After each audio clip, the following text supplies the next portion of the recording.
제가 이제 그 삼손 그러면 흔히들 많이 실패한 사람으로 많이 생각하잖아요. 왜냐면 이제 결국은 마지막에 잡혀서 눈이 뽑히고 그리고 이 맷돌을 돌다가 죽은 그런 거 이렇게 생각하는데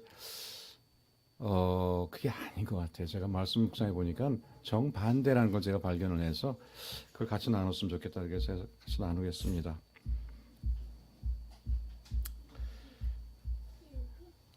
오늘 뭐 나가서 노방전도 한다 그래서 참 그걸 축하합니다. 제가 미국에 이제 가면요, 저랑 제자 훈련한 사람들이 한 몇백 명 되는데 여러 가지 타입이 있어요.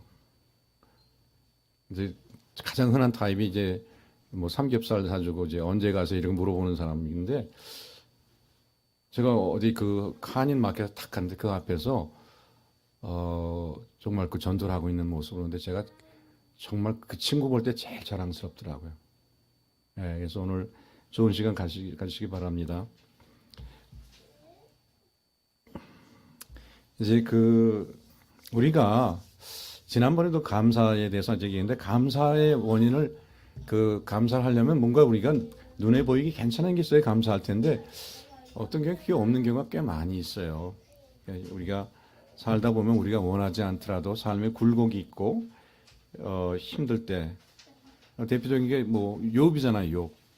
욥은 성경의 가장 가운데에 있는데 자랑할 게 별로 없어요, 사실. 그죠? 왜냐하면 너무나 힘든 세월을 보냈기 때문에 그래요. 그리고 또 요셉도 마찬가지. 요셉이 나중에 그렇지만 중간에는 사실 굉장히 어려웠잖아요. 계속 점점 이렇게 애굽에 끌려가다 못해서 감옥까지 가는 그런 삶을 삽니다. 근데 또 한 사람이 뭐냐면 이제 오늘 제가 나누기를 원하는 삼손이에요. 그래서 이제 제일 처음 보시면 그 1번 그 참고 구절을 보시면요. 이렇게 되어 있습니다. 아들을 낳음에 그 이름을 삼손이라 하는데 보세요. 아이가 자라면 여호와께서 그게 복을 주셨다 그랬어요. 이거 대단한 거예요. 그죠? 그리고 그 다음에 소라와 에스타올 사이에 마하네단에서 여호와의 영이 그를 움직이기 여호와의 영이 성령께서 그를 움직이기 시작했어요. 근데 이거를 그 움직이다라는 게 그제 히브리어로 이제 파암이라는 단어예요. 파암. 근데 파암 뭐냐면 이게 몰아대다는 뜻이에요. 몰아대다. 예, 재촉하다, 몰아대다. 그런 뜻이에요. 근데 그 비슷한 게 우리가 그 마가복음 1장 11절에 보면 나옵니다. 하늘부터 소리가 나기를 너는 내 사랑하는 아들이야 내가 너를 기뻐하노라 하시니 성령이 주에서 광야로 몰아내신지라 이렇게 했어요. 그러니까 굉장히 중요한 일을 할 때 물론 이 예수님 경우 같은 경우는 좀 더 강한 어조로 쓰였어요. 이게 에크발로라 그래서 그 던지다 뭐 이런 그 표현을 썼는데 그래서 몰아대다 그냥 그게 긴박하게 성령께서 역사하셔야 될 그런 부분이에요. 그러니까 시작할 때부터 벌써 그 성령께서 삼손을 이제 강하게 몰고 가시는 거예요. 그죠? 그래서 예수님께서 광야로 몰아냈을 때 굉장히 중요한 일이 기다리고 있었어요. 마찬가지로 이렇게 성령께서 삼손을 이제 몰고 가시는데 그렇게 하면서 뭐가 시작되냐면 이제 삼손의 결혼 이야기가 시작되는 거예요. 그래서 블레셋 여자하고의 결혼 이야기가 시작하는데 우리는 이제 뭐 삼손의 아버지 말처럼 아니 이스라엘의 여자가 없어서 블레셋 가서 이 할례 받지 않는 족속의 여자한테 장가 가려고 그러냐? 그러니까 우리는 그게 굉장히 저희 귀에 많이 들어와요. 근데 우리가 보시면은 그 이 3번 참고 구절에 보면요. 그 뒤쪽에 제가 노란으로 하이라이트 했잖아요. 이게 지금 뭐냐면요. 블레셋 여자와랑 결혼하지만은 그 결혼의 목적이 뭐냐면 삼손이 틈을 타서 블레셋 사람을 치려함이었으니. 그러니까 삼손의 의도가 이스라엘을 구원하겠다는 의도가 분명한 거예요. 근데 거기다가 또 뭐라고 있어요? 그의 부모는 이 일이 여호와께로부터 나온 것을. 그러니까 성령께서 강하게 몰아대시고 그 다음에 삼손이 목적이 뭐냐면 이스라엘을 구원하려는 목적이고 그 다음에 이것이 뭐 어디서 나왔다고요? 하나님의 뜻이었다는 거예요. 그러니까 철없는 삼손이 막 이렇게 우리는 선입견이 있어갖고 뭐 이제 술 먹고 다니려다 뭐 어떻게 블레셋 여자 만나서 결혼한다 이렇게 우리가 많이 선입견을 갖고 있는데 이게 정확하게 성령께서 삼손을 몰아가시고 그 결과로 결혼 얘기가 나오는데 그 중심에 뭐가 있냐면 이스라엘의 구원이라는 거룩한 목적이 있었고 그 다음에 뭐예요? 이 블레셋 여자랑 결혼하는 것이 하나님의 뜻이었다고 성경은 분명히 얘기를 합니다. 근데 왜 그렇게 하냐면요. 이제 분명히 블레셋 사는 지역하고 이스라엘 자손이 사는 지역이 나눠져 있는데 그 당시엔 뭐냐면 그 목의 사이에 전통이 남아 있었어요. 그래서 저희도 우리 말 보면 이렇게 이러죠. 결혼하는 걸 갖다 장가 간다. 그 뭐냐면 이 장인 장모의 집에 간다 그런 뜻이에요. 그죠? 그다음에 시집 간다. 그러니까 시집에 간다는 거예요. 그런 식의 결혼을 표현하는데 이 당시엔 목의 사이에 그 전통이 좀 남아 있어서 어떤 사람은 시집을 가는 사람이 있고 시집은 꼭 여자한테 해당이 되죠. 그다음에 장가 가는 사람이 있었어요. 그러니까 이 여자 쪽으로 가서 사는 사람이 있는 거예요. 그죠? 뭐 대릴 사이 같은 거 그렇게 하지만 그래서 그러니까 목의 사이 전통이 나오고 그래서 이제 블레셋 여자랑 결혼하면은 블레셋에 가서 살더라도 문제가 안 되는 거예요. 저놈이 왜 여기에 살지? 이게 아니에요. 결혼했기 때문에. 그러니까 거기에 살 수 있는 터전, 근거지가 생기는 거예요. 그래서 블레셋 여자랑 결혼하고 틈이 나면은 블레셋 사람을 치려했던 게 그 원래 목적이에요. 그리고 그것이 하나님의 뜻이었다는 거죠. 이게 바로 하나님께서 삼손을 사용하시는 길이었어요. 그걸 사사로 사용하시는 길이었어요. 이제 근데 그 결혼이 이제 처음부터 이제 약간 그 풍랑을 만나죠. 왜냐하면 삼손이 이제 중간에 꿀 얘기를 있잖아요. 그 수수께끼를 냈는데 블레셋 사람들이 삼손의 아내를 이제 협박을 해서 그걸 풀어내잖아요. 그래서 그 위기를 맞아요. 삼손이 화가 나서 이제 화가 나지만 자기가 졌으니까 이제 자기가 얘기한 그 선물을 준비하잖아요. 선물을 준비하는 장면이 이제 그 4번 참고 구절에 보면은 이렇게 나와요. 여호와의 영이 삼손에게 갑자기 임하심에, 그죠? 갑자기 임하심에 삼손이 이제 30명을 쳐 죽이고 이제 옷을 줬다는 거예요. 보세요. 하나님의 영인 성령께서 이 삼손의 사사로운 이런 그 정의나 이렇게 철없는 짓에 거기에 부안해동하시는 분인가요? 그 절대 아니잖아요. 그러니까 이것도요. 왜? 성령께서 강하게 임하셔서 그런 걸 가능하게 하셨다는 것은 이게 하나님께서 원하시는 길로 가고 있다는 그런 뜻이죠. 우리는 막 이게 가서 뭐 수수께끼를 내고 또 그 얘기가 다 새서 뭐 이 삼손이 이제 곤란하니까 가서 사람 죽이고 또 갖다 이렇게 생각하는데 구석구석마다 하나씩 쐐기 박듯이 나오는 게 뭐냐면 성령님의 얘기가 나오는 거예요. 그죠? 성령님이 갑자기 임하시면, 그러니까 성령님은 철딱서니 삼손에 부안해동하는 그런 하나님이 아니세요. 철저하게 하나님의 기뻐하시는 길을 갈 때 거기에 충만하셔서 역사하시는 분이죠. 그러니까 삼손이 생각 없는 행동으로 볼 게 아니라는 거예요. 그죠? 근데 이제 또 문제가 뭐냐면 삼손이 화가 나서 자기 집으로 가버렸는데 그 사이에 장인 어른이 자기 아내를 하객 중에 한 사람을 줘버린 거예요. 근데 사실 삼손은요, 처음부터 그냥 아내를 결혼한 게 아니라 아내 결혼 생활도 중요하게 생각하고 그 다음에 그 아내와 결혼 생활을 하는 가운데 블레셋을 치려고 생각했지 그걸 적당히 한 게 아니에요. 왜냐하면 나중에 그 결과에 대해서 삼손이 화내는 장면을 보면 그 결혼을 얼마나 소중히 했다는 게 나옵니다. 결혼을 희생할 생각을 전혀 하지 않았어요. 결혼을 지키고 싶었던 거죠. 근데 이제부터 이 삼손의 결혼이 삼손이 원하지 않는 방향으로 전개가 되기 시작하는 거예요. 만일 첫 번째 결혼에서 성공하고 정착했으면 어떻게 됐을까요? 정착했으면 삼손이 거기 살면서 이제 한 여인을 만족시키고 살며 또 틈틈이 이제 블레셋을 괴롭히는 그 정도에 머물렀을 거예요. 근데 결혼의 실패는 사실은 궁극적으로 삼손이 가야 될 길을 가르치고 있는 거예요. 가르치고 있는 거예요. 결혼의 실패가 없었다면은 마지막 승리가 또한 없었다는 거예요. 본인이 원하진 않았지만은 일이 이렇게 꼬이고 있어요. 그 다음에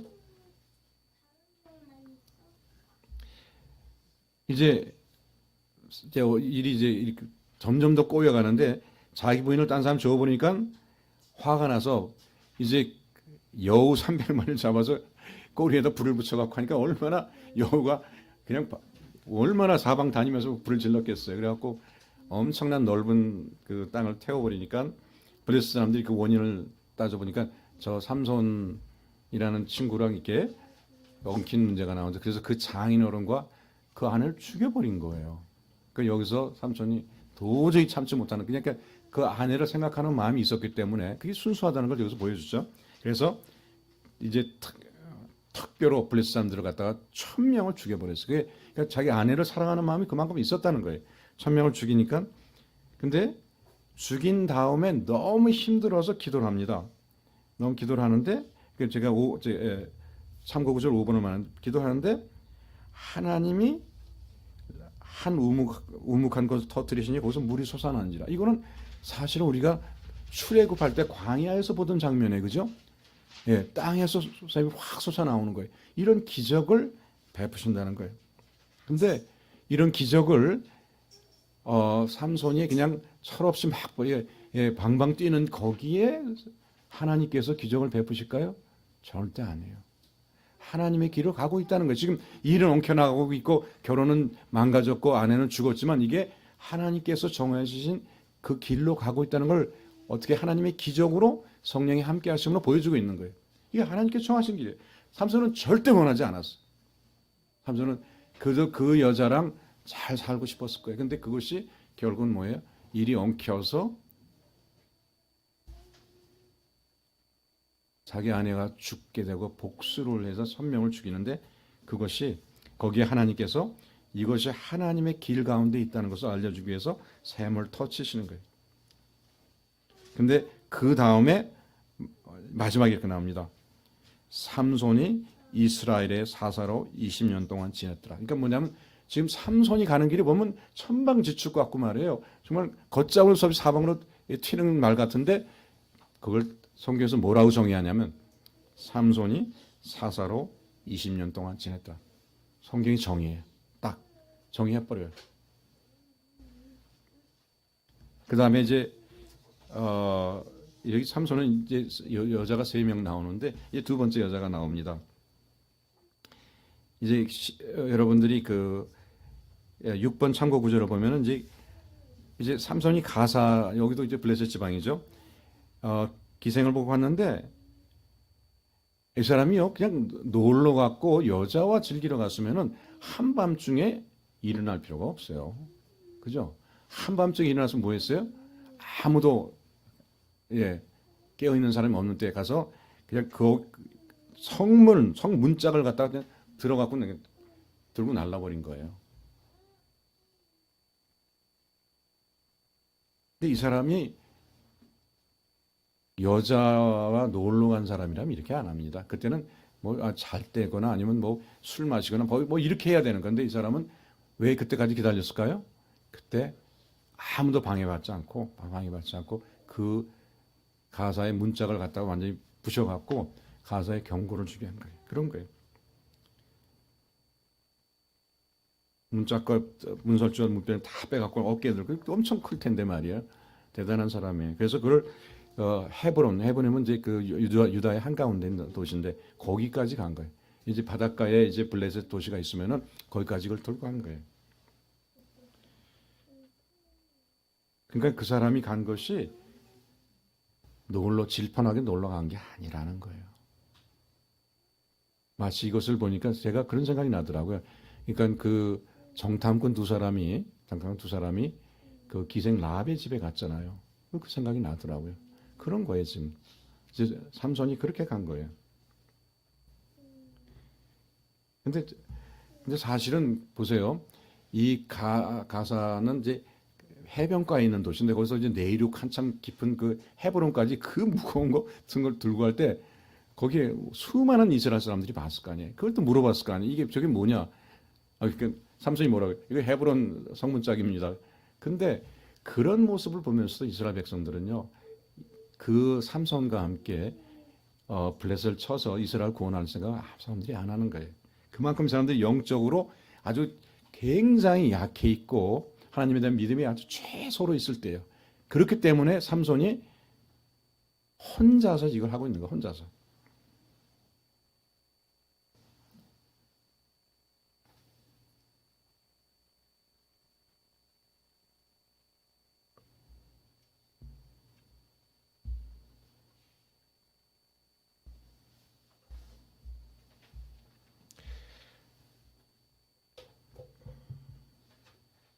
이제 이제 블레셋 사람들이 1,000명이 동원돼서 삼손을 잡으러 왔어요. 근데 보세요. 그 잡으러 오니까 이스라엘 백성들이 3,000명이 모였어요. 3,000명이 모였으면은 우리가 제대로 하려면 3,000명이 1,000명과 싸워야 되잖아요. 그 3,000명이 뭐냐면 이 블레셋 3,000명이나 모였는데 1,000명의 블레셋 사람들을 치는 게 아니라 3,000명이 삼손을 잡으려고 동원이 된 거예요.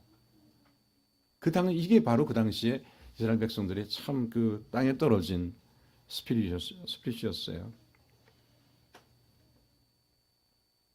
세 번째 나오는 여자가 이제 드릴라, 여러분 잘 아시는 딜라일라죠. 근데 여기서 이제 그 여러분 잘 아시기 때문에 뭐 길게 얘기 안 하겠지만은 결국은 이 비밀이 누설돼서 눈이 뽑히죠. 그래서 우리는 그래요. 여자에게 약해서 눈이 뽑혀서 결국 끌려가서 이제 그 맷돌을 돌리는 그런 신세가 된 걸 우리 그 장면을 보면서 삼손에 대해서 굉장히 실망을 많이 합니다. 바로 그 대목이 좀 사사로서 정말 멋있게 전쟁에서 이기고 말이에요. 그럼 좋을 텐데 한 여자한테 속아서 자기 그 힘의 비밀을 알려주고 이제 잡혀서 눈이 뽑히고 불쌍하게 끌려가는 그 모습을 보면서 우리는 사설의 자격이 없다고 생각을 해요. 근데 이제 삼손은 끌려가서 이제 눈이 뽑혔으니까 뭐 걸어 다닐 수도 없잖아요. 기어 다니다시피 하죠. 그러니까 그 블레셋 사람들은 더 이상 삼손을 두려워하지는 않습니다. 완전히 놀이개가 된 거예요. 누가 어린애가 찔러도 어떻게 할 수가 없어. 그래서 거기서 이제 맷돌을 돌리고 그러죠. 그 사람들이 너무 이제 기쁘기 때문에 승리의 축제를 벌리고 그럽니다. 근데 만약이요, 삼손의 눈이 뽑히지 않았으면 그 사람들이 삼손을 그렇게 놀이개로 취급할 수 있을까요? 못하죠. 그죠? 두려움의 대상이 되죠. 근데 눈이 뽑혔기 때문에 그 사람들의 모든 이 가드가 다 내려간 거예요. 예, 가드가 다 내려가고 삼손을 갖다 아주 편하게 생각하고 삼손을 놀이개로 삼고 일을 시키고 그런 거예요. 그렇기 때문에 삼손을 자기네 블레셋의 심장부에 갖다 둬도 괜찮은 거예요. 그래서 이제 아시다시피 이 블레셋의 심장부는 아무나 갈 수 있는 게 아니잖아요. 근데 삼손을 너무나 쉽게 생각하고 삼손에 대해서 더 이상 두려움을 품지 않기 때문에 거기에 이제 놀이꾼으로 데리고 간 거예요. 근데 이것은 삼손의 눈이 본 것은요, 블레셋을 치시기 위한 하나님의 완벽한 계획이에요. 사람은 이렇게 계획할 수가 없어요. 사람이 자기 눈을 뽑는 그 계획을 세울 수 있을까요? 못해요. 하나님의 완벽한 계획이라는 거예요. 삼손 개인으로서는요, 최대의 수치이고 엄청난 고통이었지만은 그것을 통해서 하나님께 뜻을 이룬 거예요. 사람은 이런 계획을 세울 수가 없어요. 그들은 삼손의 눈을 뽑고 나서 완전히 승리했다는 걸 믿고 그를 오래오래 두고서 놀리기 위해서 또 전리품이기 때문에 그래서 그걸 죽이지 않았던 거예요. 그 잔치를 벌리는 거예요.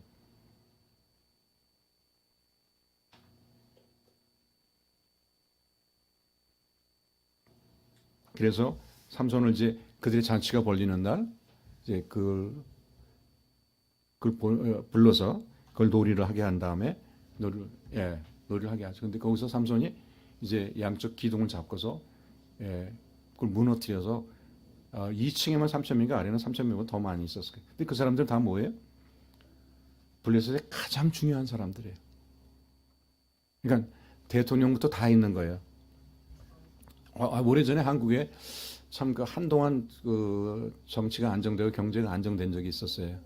근데 아웅산 사태라고 여러분들이 기억할지 모르지만 저기 기억하시네 권사님은 예.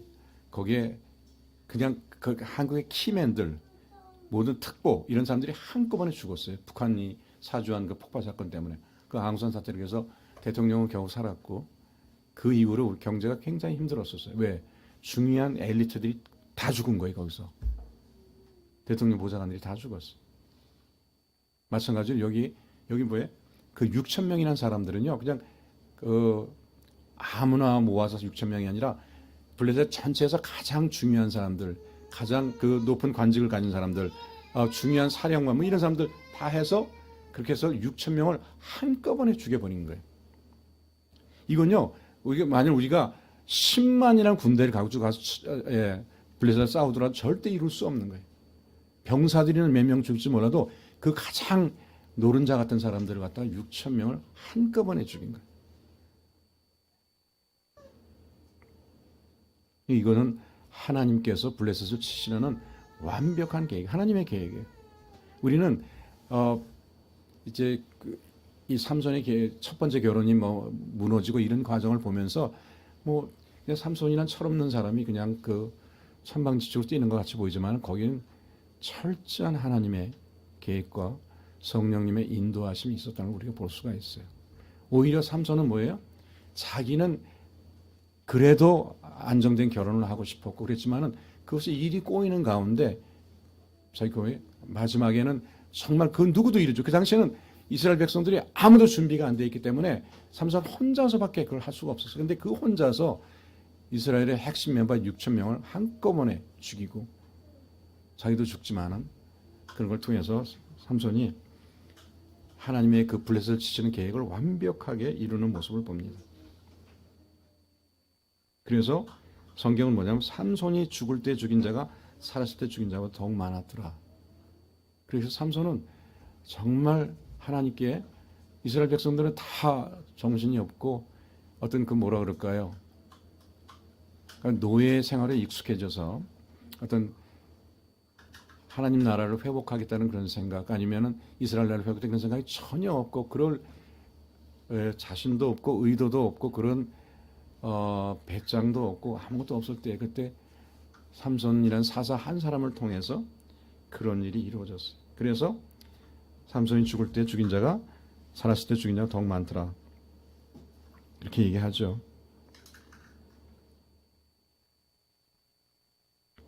그리고요. 삼손은요. 태생부터가 남보다 달랐어요. 우리가 성경에 보면은 이제 하나님의 사자가 이 출생을 예고한 경우가 별로 없잖아요. 그죠? 근데 삼손은 뭐예요? 삼손의 출생을 두 번이나 하나님의 사자가 왔어요. 두 번이나. 이제 참고구절 8번에 보면은 두 번이나 나타나.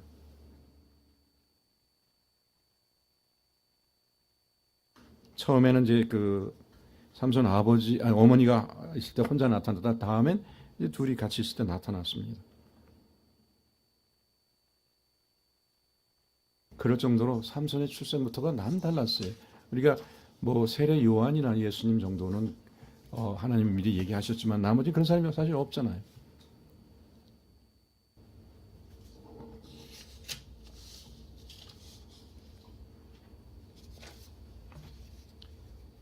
그리고 삼손이 이제 죽었을 때도 성경이 뭐라고 하냐면 삼손이 이스라엘의 사사로 20년 동안 지냈다고 이렇게 말하고 있어요. 그래서 삼손의 삶이 천방지축의 삶은 천방지축 삼손이 아니라 사사 삼손이라는 것을 분명히 얘기해 주고 있어요.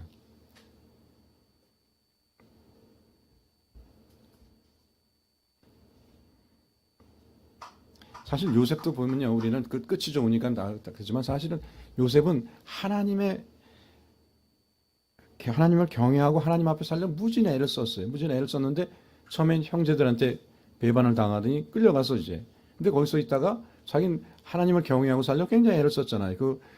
자기 주인집 아낙네가 자기를 유혹하려고 할 때 팽개치고 하는데 결국 어떻게 됐어요? 하나님 앞에서 똑바로 살려고 했는데 감옥에 갇혔어. 감옥에 갇혀서 있다가 또 이 술 맡은 간원하고 빵 맡은 간원이 들어와서 자기 꿈을 또 해석해줘서 잘 됐잖아요. 술 맡은 간원. 근데 그걸 까먹더라고요. 그러니까 요셉에 대해서 잊어버리는 거예요. 근데 만일 이런 모든 것이 중에서 하나라도 빠진다면은 요셉의 생각이 있을 수가 없는 거예요. 만일 그래서 마지막에 술 맡은 간원이 요셉을 기억을 했잖아요. 나가자마자 기억해서. 그러면 이제 바로한테 얘기해서 요셉을 빼줬다. 빼주면 어때? 그다음 요셉이 어떻게 됐을까요? 요셉이 나오자마자 어디 갔을까요? 당연하죠. 그냥 가나안에 달려가서 평생 동안 채색 옷 입고 그냥 재밌게 살았을 거예요. 채색 옷은 그 당시에 뭐냐면 명품을 말하거든요. 채색 옷은 주로 이제 그 바벨론 지방에서 만든 옷인데 그 명품 입고 그냥 끝내는 거예요. 그때 술 맡은 간원이 요셉을 잊었기 때문에 요셉의 생애가 가능한 거예요. 그래서 그가 나중에 7년 그 가뭄 동안에 그 지방의 모든 국가들을 살릴 수 있는 그런 총리의 역할을 감당할 수 있는 거예요. 요셉이 원한 건요. 하루빨리 그냥 가는 거예요. 하루빨리 아버지한테 하루빨리 돌아가서 그냥 그거 하는 거예요. 근데 그것이 하나님께서 더 높이 쓰기를 원하시기 때문에 그런 평탄한 삶이 주어지지 않는 거예요. 그러니까 그 중에 하나라도 빠지면 안 돼. 그 모든 고난이 다 이제 형들이 자기를 갖다가 미디안 상인들을 팔아야 되고 또 가서 또 보디발 집안에서 또 그 아낙네가 유혹하는 걸 하다가 감옥에 들어가야 되고 또 이제 거기서 술 맡은 간원의 꿈까지 해석해 줬는데 그것도 또 술 맡은 간원을 잊어먹어야 되고 그런 안 좋은 일들이 계속해서 있어야만 요셉으로서 역할을 나중에 하게 되는 거예요. 저도 사실 저희 둘째 아이가 죽었잖아요. 그래서 그때 계속 욥기를 갖다 밤새 읽었어요. 저랑 제 집사람이랑. 근데 욥기는 그게 아니더라고요. 고난의 이유를 말해주는 게 아니에요. 고난 때 우리가 어떻게 살아야 되는 걸 말해주는 거예요. 욥은 참 저희랑 비교도 안 되죠. 저희는 아이 하나를 잃었지만 열을 잃었잖아요. 온 재산을 다 잃었잖아요. 그 다음에 병이 나서 머리부터 발끝까지 다 종기가 나서 어쩔 줄 모르고 있잖아요. 근데 그런 가운데서도 욥은요 하나님을 찬양하고 예배하고 온전함을 지켰어요. 사실 욥은 하나님을 그렇게 잘 섬기고 그랬는데 왜 그런 일을 당해야 돼요? 그것은 저는 그래서 그걸 마땅히 달리 부를 말이 없더라고요.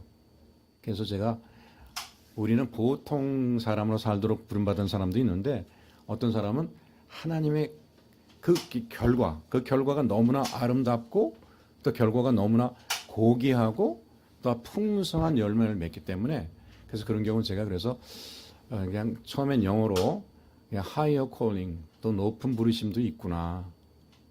삼손 같은 경우는 정말 삼손이 자기가 눈 뽑히고 자기 결혼 생활이 완전히 그냥 다 깨지면서 그렇게 사사로 살고 싶지는 않았을 거예요. 근데 하나님께서 부르셨기 때문에 성령께서 그렇게 또 인도하셨기 때문에 본인이 원치 않았지만은 결국은 어떤 사사도 하지 못했던 엄청난 승리를 혼자서 승리를 했지만은 본인이 원치 않은 길이었지만 하나님께서 더 높은 부르심을 줬기 때문에 그 고난과 힘들고 얼마나 화가 나면 그 사람을 천명을 때려 죽이겠어요.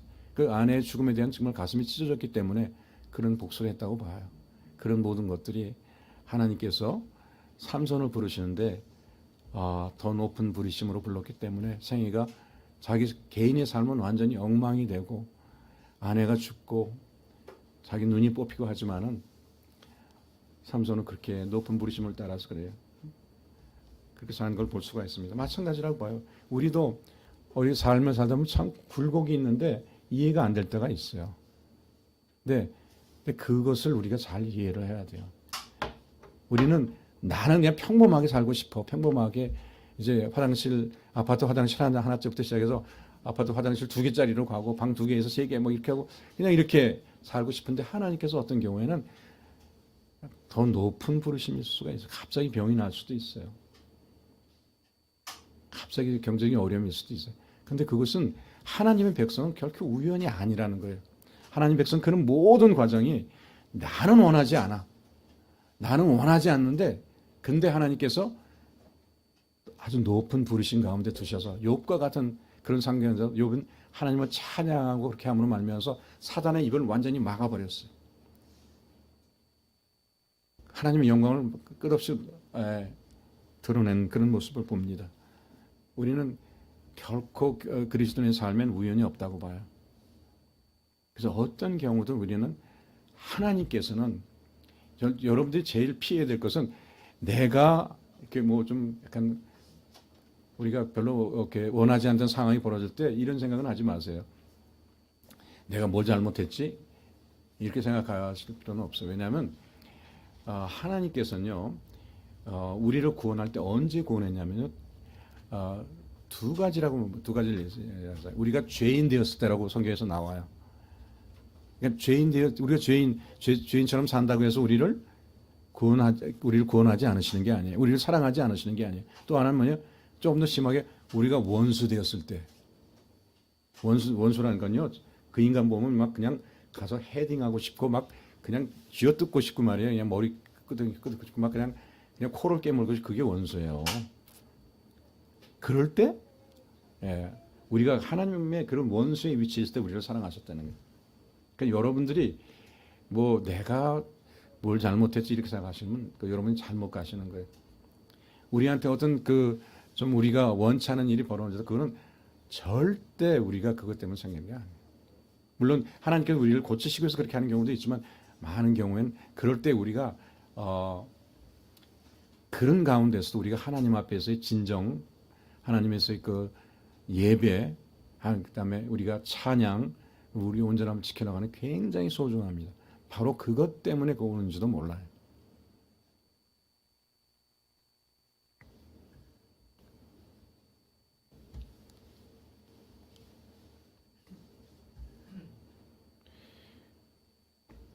우리는 뭐 감사의 조건을 따지면 사실은 없을 경우가 상당히 많죠. 근데 우리가 감사하고 찬양할 유일한 이유는 지난번에도 제가 말씀드렸지만 예수 그리스도예요. 그게 유일한 이유예요, 사실은요. 우리 예수님이 우리의 찬양할 이유고 십자가가 우리의 찬양할 이유인 거예요.